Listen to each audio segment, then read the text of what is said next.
Okay, so let us start what we are going to discuss. तो ये हमने देखा the concept of angular momentum. Now we'll see the concept of torque.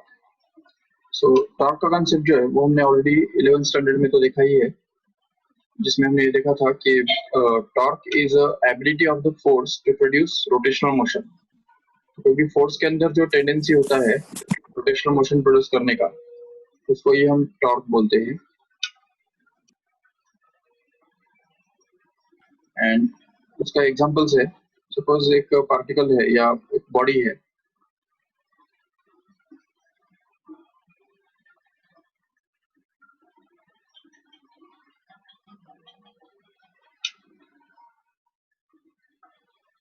so suppose that there is a fixed point and suppose that there is a rod like this.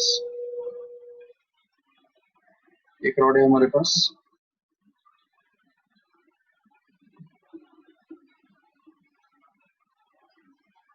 और कि उसका जो fix point है वो हमने एक point पे रखा हुआ है, ये ओ उसको नाम देके रखा है, suppose O is going to be the fixed point and at the same time the rod is exerted upon by the force at this point here. तो इस पॉइंट पे इस रॉड के ऊपर फोर्स अप्लाई होने वाला है. तो सपोज ये फोर्स जो है वो अगर इस डायरेक्शन में अगर काम करता है, बिल्कुल परपेंडिकुलर डायरेक्शन में अगर काम करता है, तो हम समझ सकते हैं इस फोर्स का जो डिस्टेंस है यहाँ से इस पॉइंट से, तो उसको हम बोलते हैं moment arm and it is denoted always by are.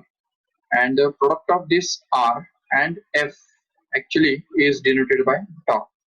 ये जो टॉर्क है it is the product of the force and moment arm actually.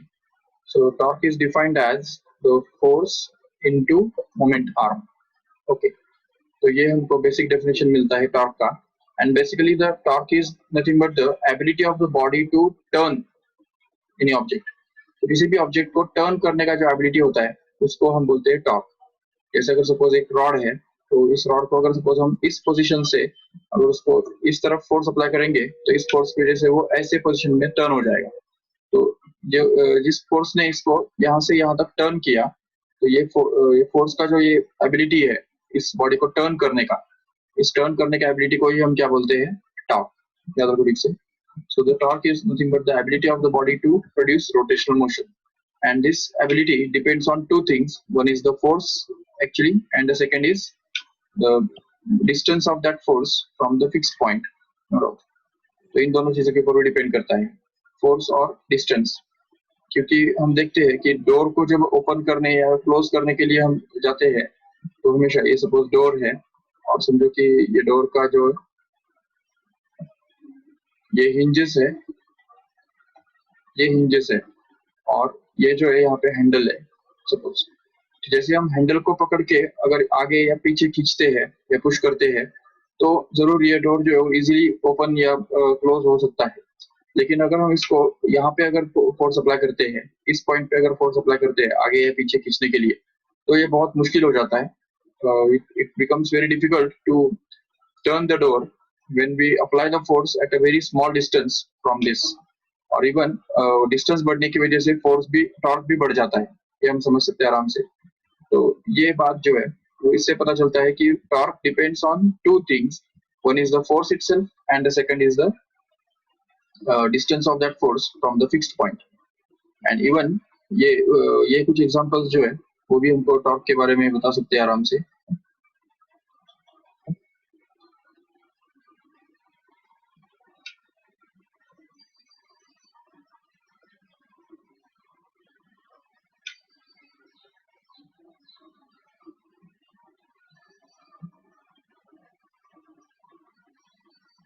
ठीक है, तो बेसिकली यही इवन अगर सपोज एक नट बोल्ट है मान लो, तो इस नट बोल्ट को जब हमको खोलना या बंद करना होता है तो इसके लिए हम एक स्पैनर यूज करते हैं। तो ये सपोज स्पैनर हमने यूज किया, तो ये स्पैनर यूज करके जब हम इसको खोलते या बंद करते हैं तो it becomes very easy, because अगर हम सपोज इस नट बोल्ट को अगर हाथ से ही अगर ट्राई करते हैं खोलने के लिए तो उस केस में वो बहुत डिफिकल्ट हो जाता है। लेकिन अगर स्पैनर यूज करते हैं तो स्पैनर यूज करके इस हमको फायदा ये होता है कि हमको यहाँ पे फोर्स अप्लाई करना पड़ रहा है, तो इसलिए यहाँ पे कम फोर्स अप्लाई करेंगे तो भी हमको ज्यादा टॉर्क प्रोड्यूस कर सकते हैं, क्योंकि ये डिस्टेंस जो है यहाँ से जो डिस्टेंस है ये काफी ज्यादा है, और ये डिस्टेंस बढ़ने की वजह से हमको फोर्स कम अप्लाई करना पड़ता है सेम टॉर्क प्रोड्यूस करने के लिए। जबकि अगर हम यहाँ पे अगर फोर्स अप्लाई कर रहे थे तो ये डिस्टेंस बहुत कम होने की वजह से बहुत ज्यादा फोर्स अप्लाई करना पड़ रहा था, ये डिस्टेंस कम होने की वजह से। तो इसलिए देखा जाता है कि डिस्टेंस जितना ज्यादा होता है उतना फोर्स कम अप्लाई करना पड़ता है, और जितना फोर्स ज्यादा डिस्टेंस कम होता है तो उतना फोर्स ज्यादा हमको अप्लाई करना पड़ता है। तो डिस्टेंस और फोर्स इन दोनों के बीच में एक इनवर्स रिलेशनशिप जो है वो हम यहाँ पे देख सकते हैं आराम से। And hence this torque is defined to equal to the force into distance, perpendicular distance of that force from the fixed point. लेकिन अभी सपोज यही डायग्राम जो है तो सेम डायग्राम के अंदर अगर हम सपोज कहेंगे कि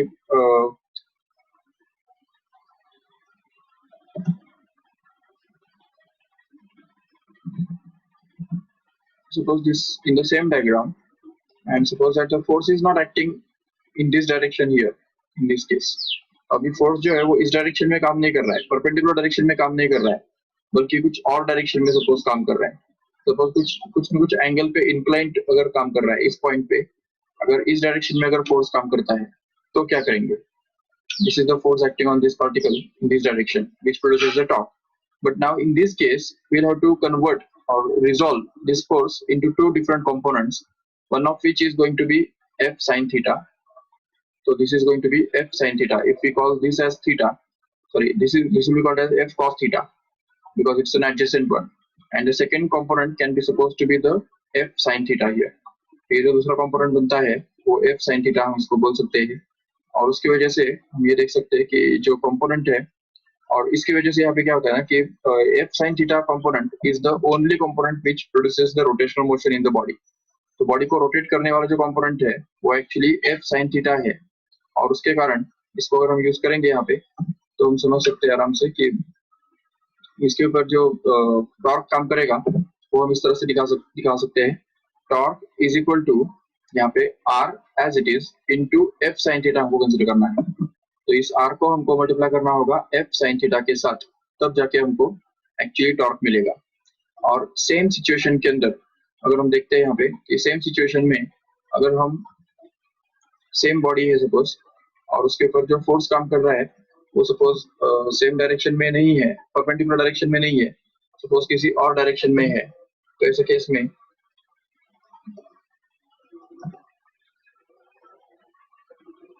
suppose this is the force and suppose this is the,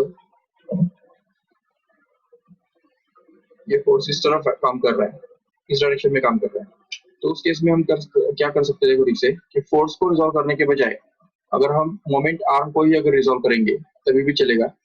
suppose ये हमने फोर्स का जो लाइन ऑफ एक्शन है उसको पीछे की तरफ खींच लिया, और उसके बाद हमको इस लाइन के ऊपर परपेंडिकुलर ड्रॉप करना है ओरिजिन से।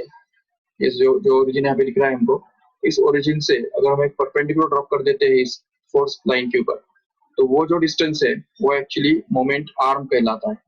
This is called as a moment arm and it can be found out easily because since this angle is supposed to be theta, we can say that this angle is also going to be theta, and that's why इस theta का जो सामने वाला side है वो hypotenuse into sin theta होना जरूरी है। तो इसलिए यहाँ पे ये जो साइन है वो r sin theta बन जाएगा आराम से, और उसके कारण हमको इस r sin theta को अभी इस फोर्स F के साथ मल्टीप्लाई करना जरूरी होगा, जिसके कारण हमको ये मिल जाएगा the torque actually will be equal to, torque is going to be equal to F into r sin theta, and once again this formula becomes exactly same as the cross product, so you can express it in terms of the cross product as tau bar is equal to r bar cross F bar. Here F bar is the force vector and r bar is the radius vector and or moment arm vector we can say, or position vector, and cross product of these vectors is to be considered. तो इन दोनों vectors का cross product हमको consider करना है, और इस तरह से हमको ये टॉर्क का एक्सप्रेशन मिलता है। This is going to be the formula for torque acting on any body.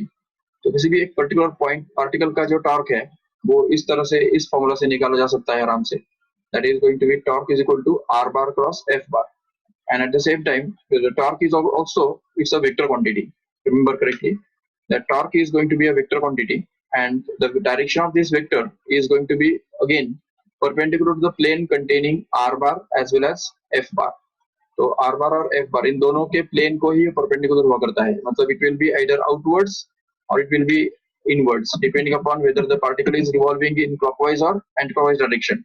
So if the particle for example is revolving in a clockwise direction, suppose ये जो पार्टिकल है इस तरह से अगर घूमता है और ये सेंटर है उसका, ये उसका रेडियस है, and suppose the force acting on the particle is suppose tangentially inwards like this, because of that this force the particle will just rotate in a anti-clockwise direction like this, then the torque will be directed upwards like this. तो ये जो torque है वो ऊपर के direction में directed होगा, ये हमको समझना है अच्छी तरह से। and this is the r bar, that is the radius vector, and this is the force vector f bar we can say. So ये जो तीनों वेक्टर्स है, ये तीनों वेक्टर्स एक दूसरे को परपेंडिकुलर है हमेशा, वो होते ही हमेशा।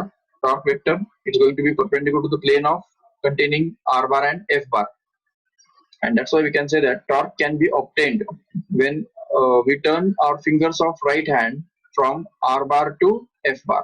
तो r bar से f bar की तरफ फिंगर्स जब हम टर्न करेंगे तो तब जाके हमको r bar टॉर्क बार का डायरेक्शन मिलेगा। इसलिए टॉर्क बार का जो डायरेक्शन है वो इस तरह से r bar cross f bar करके लिखा जाता है। और SI यूनिट जो है टॉर्क का वो भी हमको पता already, it is newton metre, no doubt, because it's a product of force and the moment arm, so it's going to be Newton meter, and 9 centimeter has to be its CGS unit, no doubt. 9 centimeter will be the CGS unit. Dimensions are same as work done, that is m1, l2 and t minus 2. These are the dimensions of this torque, no doubt. अभी हम ये समझ सकते हैं कि torque का concept तो हमने कंसिडर कर लिया, देख लिया, लेकिन अभी हमको ये देखना है कि how will you find out the torque of a rigid body. तो कोई भी रिजिड बॉडी जो होता है उसका टॉर्क जो है वो कैसे हम निकाल पाएंगे, तो उसके लिए हमको ये सिचुएशन कंसीडर करना है। So consider a rigid body,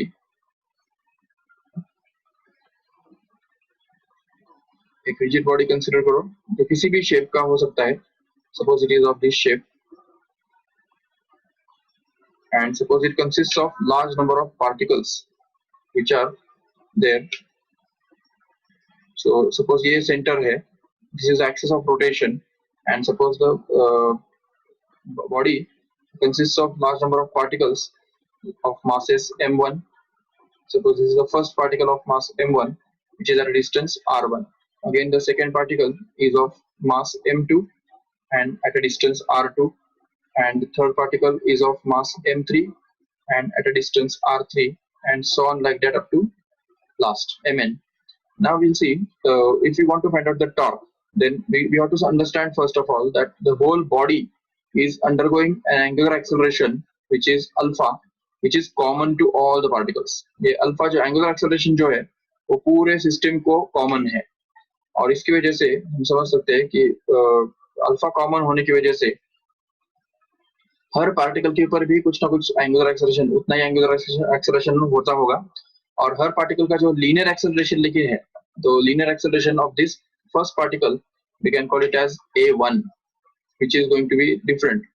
And again, the second particle will have its linear acceleration directed along the tangent to this path, and it is going to be a2. And similarly, the third particle will also have the linear acceleration which is perpendicular to its radius and denoted by a3, and so on like that. So ये सब जो a1, a3, a2, a3 ये सब जो है वो actually body के linear accelerations है, हम ये समझ सकते हैं। अभी हम ये देखेंगे कि अगर फर्स्ट पार्टिकल की बात करते हैं, if we talk about the first particle, then we can say that the torque of that particle, torque acting on that particle is given by, तो फर्स्ट पार्टिकल के ऊपर टॉर्क जो काम करेगा वो उसके डेफिनेशन के हिसाब से क्या बनेगा, टॉर्क वन इसको हम बोल सकते हैं, so it will be equal to actually r1 into f1, where r1 is going to be the radius of that first particle and f1 is going to be the force acting on this first particle, which is going to be in this same direction as that of the acceleration, so उसको हम बोल देंगे f1. So but as we know that force is directly connected with acceleration according to the Newton's second law, that is f1 is equal to m1 into a1, ये हमको already पता है। तो ये अगर हम यहाँ पे यूज करेंगे तो हम f1 के बदले m1 a1 डाल सकेंगे, तो जिससे हमको टॉर्क का फॉर्मूला जो मिल जाता है, torque of acting on the first particle is going to be r1 into m1 into a1. Okay, but again we know that this a1 is actually equal to r1 into alpha, where r1 is going to be the radius and alpha is going to be the angular acceleration.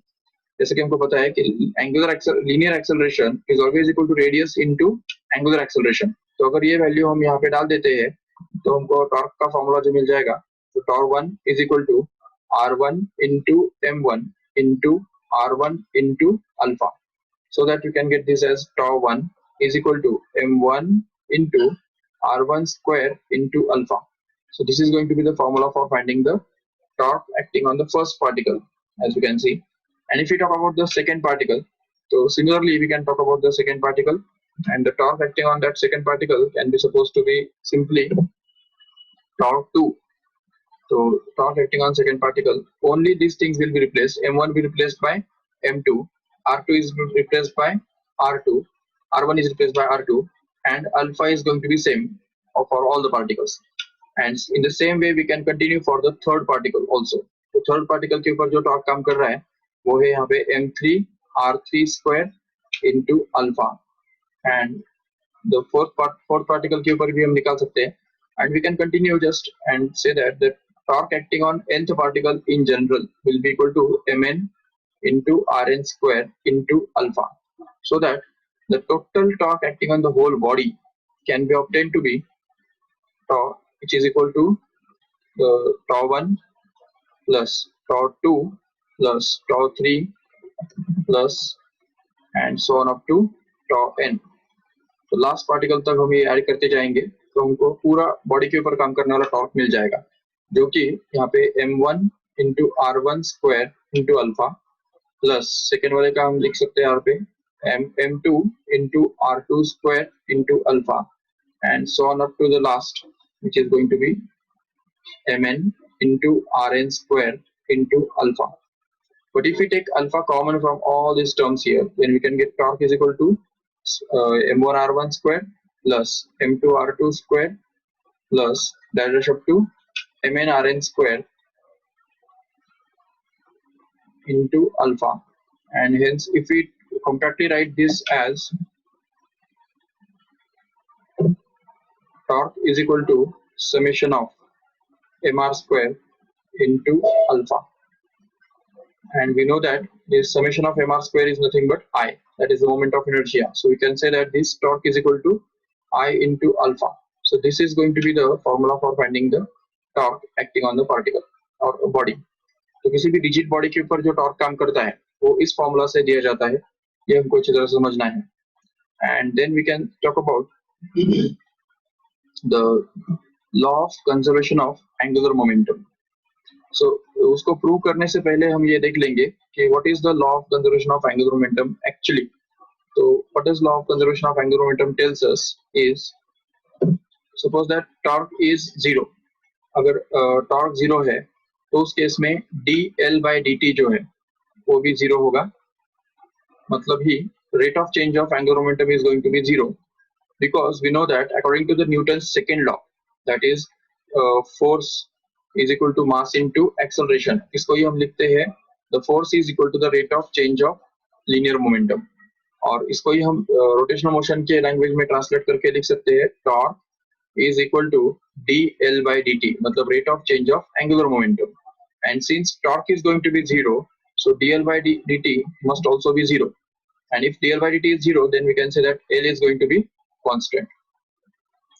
And this is going to be the law of conservation of angular momentum, which tells us simply that when the external torque acting on the body is zero, or no external torque is acting on the body, then we can say that the angular momentum of the body always remains constant. So angular momentum remains constant when torque is not acting on the whole body. This is called as the law of conservation of angular momentum, and there are many examples of this law of conservation of angular momentum in physics. तो physics के अंदर बहुत सारे examples है law of conservation of angular momentum के, जिनमें से कुछ एग्जांपल्स हम फटाफट देख लेंगे कुछ वीडियोस के द्वारा. तो सबसे पहला एग्जांपल हम देखेंगे यहाँ पे, which is going to be this.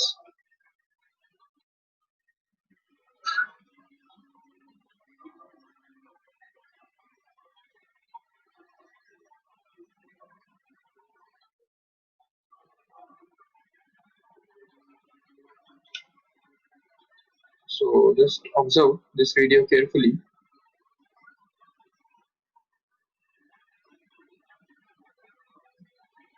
यहाँ पे हम क्लियर देख रहे हैं कि ये जो मासेस है, ये दोनों मासेस घूम सकते हैं, और जैसे ही ये स्प्रिंग नीचे खींचा जाता है तो उसकी वजह से ये जो है मासेस नजदीक आते हैं, और जैसे ही मासेस नजदीक आएंगे तो उनका डिस्ट्रीब्यूशन जो है मोमेंट ऑफ इनर्शिया कम हो जाएगा. और जैसे मोमेंट ऑफ इनर्शिया कम होता है तो in order to compensate that angular velocity will get increased. देखो ठीक से फिर से एक बार, ये पार्टिकल्स स्लोली घूम रहे हैं, लेकिन जैसे ही वो नजदीक आते हैं तो they start revolving faster automatically, because moment of inertia decreases, so angular momentum has to increase.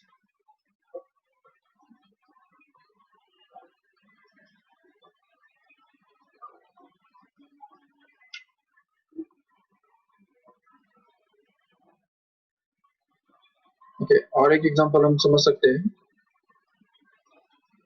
इस पर्सन ने जो हाथ में वेट्स पकड़े हुए हैं और स्ट्रेच कर हाथ आउटस्ट्रेच करके रखे हुए हैं, इसलिए जब तक वो घूम रहा है और हाथ को आउटस्ट्रेच करता है तब तक वो घूम रहा है, वो स्लो स्पीड से घूम रहा है, लेकिन जैसे ही वो हाथ नजदीक करता है तो उसका जो एंगुलर वेलोसिटी है वो बढ़ जाता है. This is the example of law of conservation of angular momentum, will say.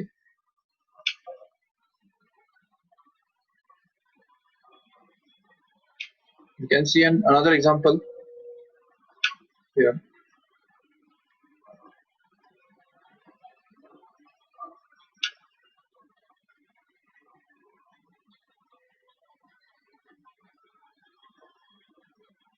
ये देखिए, ये भी उसी टाइप का एग्जांपल है एक्चुअली. ये खींचने से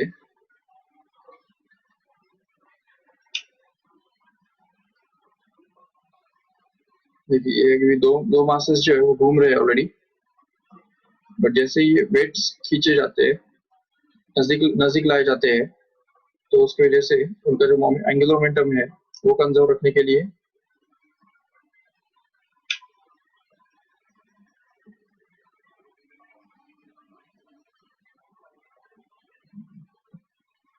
देखो जैसे ये वेट्स नजदीक आएंगे तो उसकी वजह से उनका जो एंगुलर स्पीड है वो बढ़ जाएगा काफी हद तक. And this happens because of the angular momentum, conservation of angular momentum.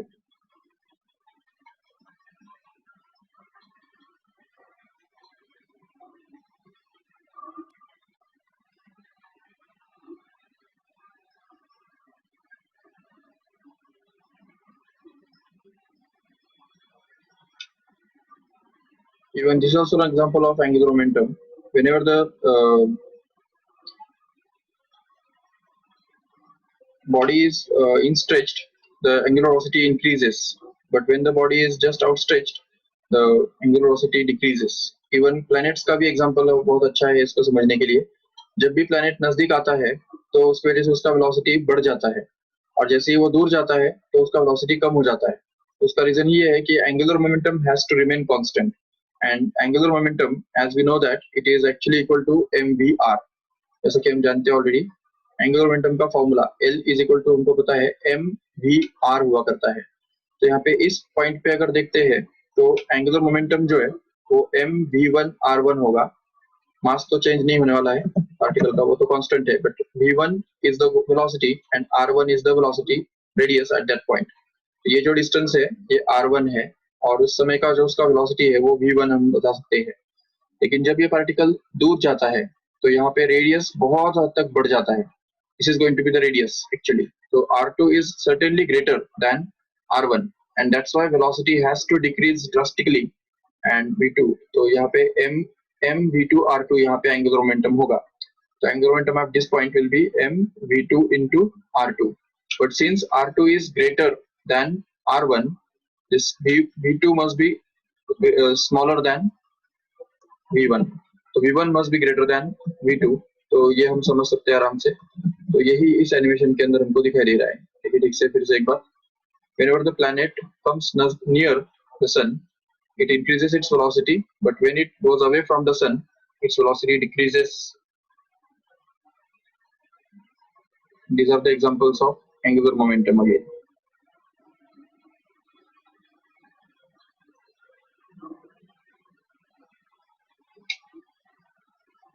Even we can also see this example.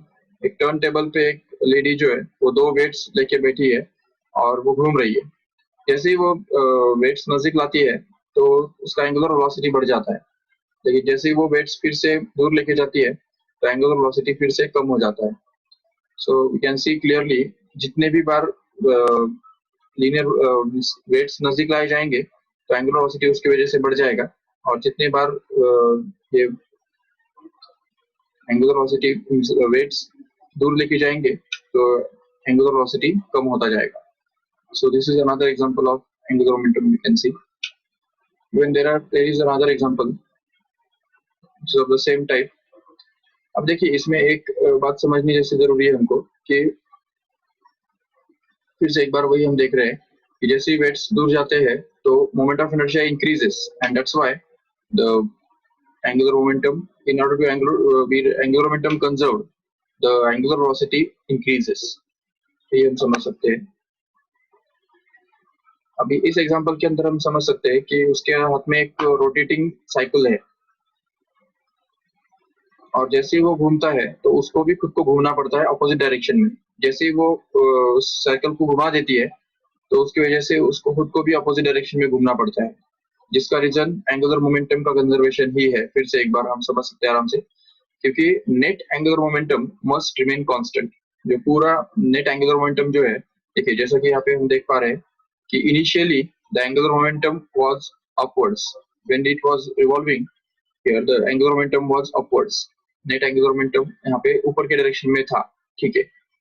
लेकिन जैसे ही सेकेंड सिचुएशन में हम देखते हैं कि एंगुलर मोमेंटम जो है वो उल्टा हो गया, तो उसको कंपेंसेट करने के लिए इस व्हील को, जिस व्हील के ऊपर ये पर्सन खड़ा है, उस व्हील को ही घूमना पड़ता है ताकि नेट एंगुलर मोमेंटम बना रहे, कंजर्व रहे. तो ये उसका रीजन है, and that's why can see that the conservation of angular momentum plays its role here.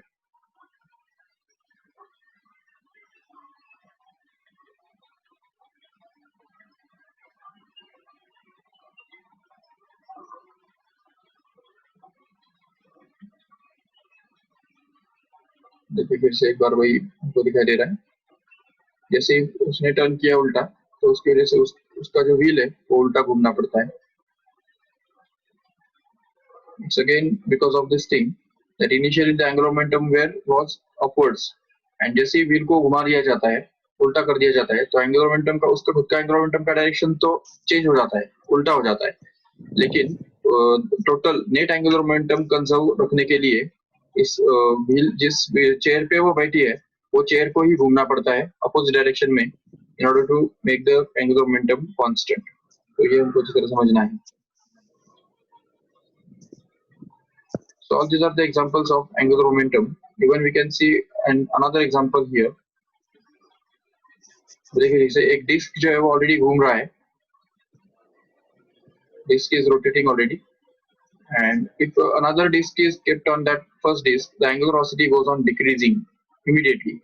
फिर से देखिए एक बार ठीक से, तो पहले जो डिस्क घूम रहा था तो वो अकेला घूम रहा था, ये जो डिस्क घूम रहा है वो अकेला घूम रहा है और बहुत फास्ट घूम रहा है, हम देख पा रहे हैं यहाँ पे।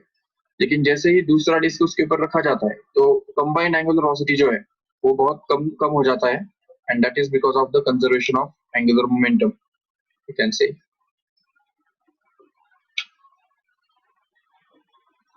इवन ये भी एक अच्छा एग्जांपल हम समझ सकते हैं आराम से। देखिए ठीक से, अगर एक व्हील है और इस व्हील के ऊपर अगर हम एक कार्ट डाल देते हैं जो इसके ऊपर घूमता है, तो जिस डायरेक्शन में भी वो घूम रहा है उसके अपोजिट डायरेक्शन में व्हील को घूमना पड़ता है।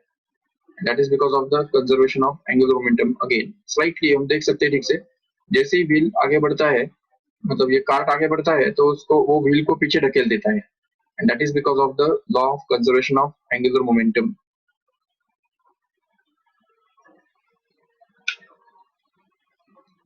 Even we can see this. अभी सपोज एक बॉडी जो है वो एक किसी व्हील के ऊपर अगर डाल दिया जाता है तो उसकी वजह से हम समझ सकते हैं आराम से कि जैसे वो बॉडी डाल दिया जाता है तो उसकी वजह से उसका जो खुद का एंगुलर मोमेंटम है वो उस व्हील के एंगुलर मोमेंटम में ऐड हो जाता है और दोनों कंबाइंड स्पीड से घूमते हैं, किसी किसी पर्टिकुलर स्पीड से उसी डायरेक्शन में घूमने लग जाते हैं, and that is again the conservation of angular momentum we can see. और ये भी एक बहुत अच्छा एग्जांपल है एक्चुअली, जिसमें एक साइकिल व्हील जो है वो घुमाया जा रहा है और उसको एक तार से बांध के रखा हुआ है, but since this wheel is rotating the wheel doesn't become horizontal. ये व्हील हॉरिजॉन्टल नहीं बनता, क्यों? क्योंकि उसका जो एंगुलर मोमेंटम है वो हॉरिजॉन्टल डायरेक्शन में है। ये कंसेप्ट जो है वो हमको और अच्छी तरह से क्लियर समझ में आएगा जब हम एक दूसरा वीडियो देखेंगे, ये देखिए से ये वाला।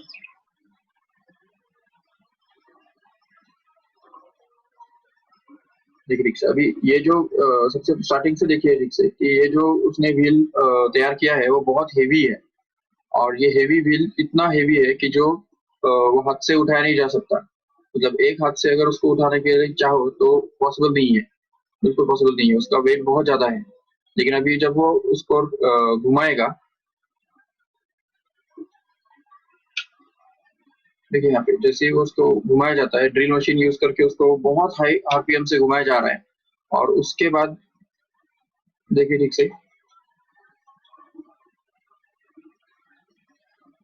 उसके बाद उसको हॉरिजॉन्टल डायरेक्शन में पकड़ के रखना कोई बड़ी बात नहीं है। देखिए नीचे जो व्हील एक हाथ से उठा नहीं जाता था, लेकिन वो एक हाथ से उसको एक दूर वाले पॉइंट पे पकड़ के भी वो आराम से उठा रहा है, क्योंकि वो व्हील घूम रहा है, और इस घूमने की वजह से उसका जो एंगुलर मोमेंटम है वो हॉरिजॉन्टल डायरेक्शन में है।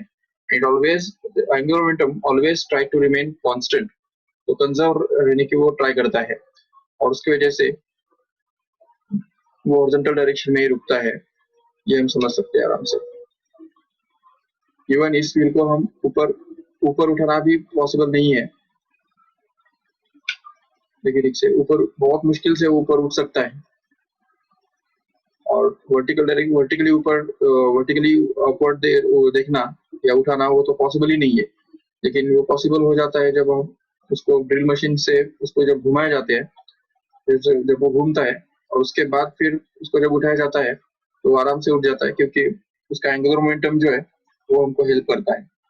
Angular momentum always try to remain constant.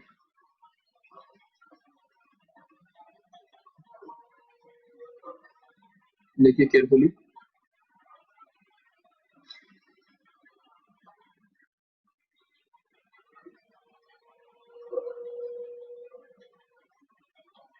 Clearly हम देख रहे हैं यहाँ पे कि किस तरह से एक एंड पॉइंट पे पकड़ के उसको उठा रहा है। That is because of the rotation. तो एंगुलर मोमेंटम उसका जो कंजर्व होने की वजह से ये ऐसा हो सकता है। This is all about the conservation of angular momentum. There are more examples of angular momentum.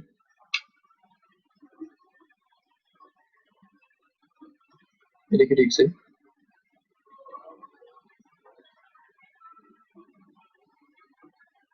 ये तो हमने ऑलरेडी देख लिया है इसमें, but if you see carefully, the angular momentum is also used in case of diving competition. ये देखो ठीक से, यहाँ पे हम देख पा रहे हैं ठीक से कि जब ये पर्सन जंप करता है तब जब वो हवा में होता है तब वो अपने बॉडी को रोल कर लेता है, जिसकी वजह से उसका एंगुलर मोमेंटम कंजर्व करने के लिए एंगुलर वेलोसिटी बढ़ जाता है, उसका मोमेंट ऑफ इनर्शिया बहुत हद तक कम रहता है, और उसकी वजह से देखिए ठीक से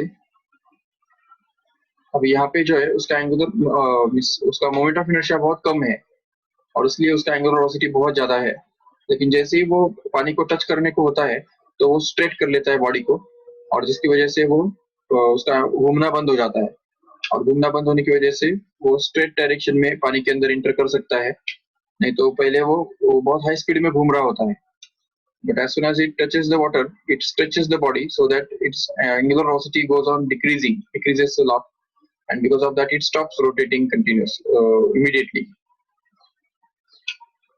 So all these are examples of angular momentum, you can say conservation of angular momentum, and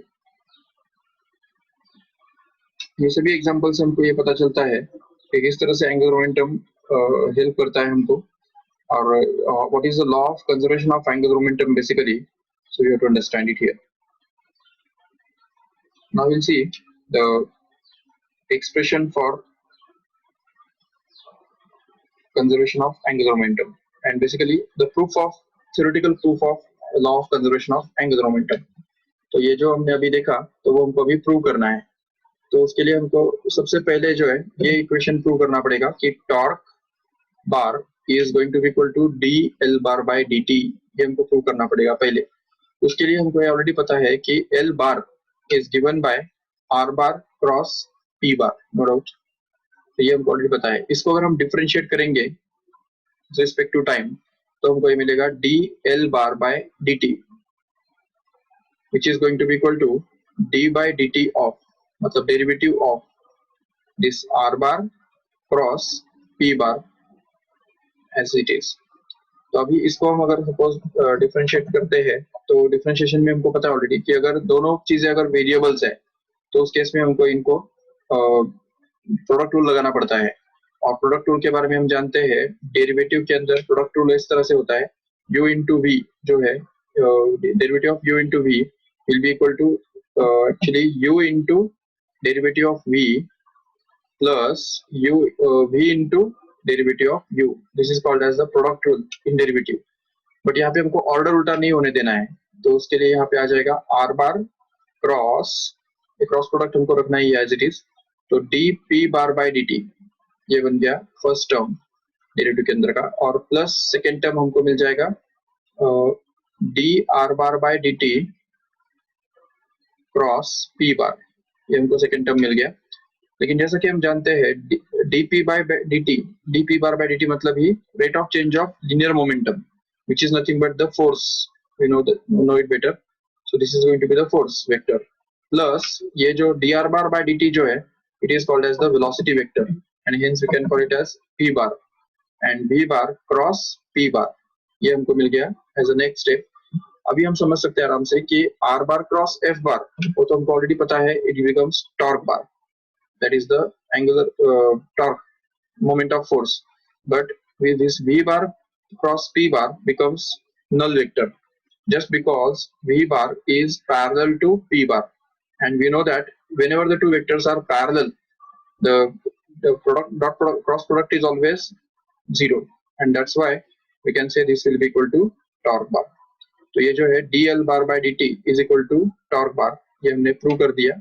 So this is the proof of torque is equal to dl bar by dt.